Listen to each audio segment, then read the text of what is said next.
দীর্ঘ ১৪ বছর পর আইপিএলের মতো মঞ্চে মুম্বাই ইন্ডিয়ান্স নিজেদের প্রথম ম্যাচটি জিততে পারল। ৫বার চ্যাম্পিয়ন হওয়ার পরও তারা আইপিএলে প্রথম ম্যাচটি জিততে অক্ষম ছিল এতদিন।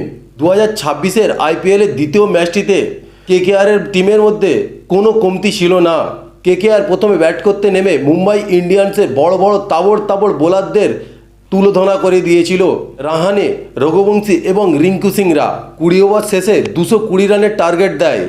১০টি ৬ এবং ২০টি ৪ আর কিছু সিঙ্গেল ও ডবলসের বিনিময়ে মুম্বাই ইন্ডিয়ান্সের হয়ে রায়ান রিকলটন ও রোহিত শর্মা প্রথমে ব্যাট করতে নেমে প্রথম ৬ ওভারেই বুঝিয়ে দেয় তারা যে ২২০ রানটা করেছে মুম্বাই ইন্ডিয়ান্সের জন্য খুবই কম। রায়ান রিকলটন ৪৩ বলে ৮১ এবং রোহিত শর্মা ৩৮ বলে ৭৮ রান করে মুম্বাইকে জয়ের দোরগোড়ায় পৌঁছে দেয়।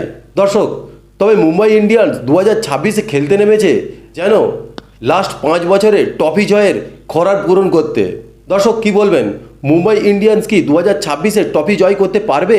জানাবেন কিন্তু কমেন্ট বক্সে।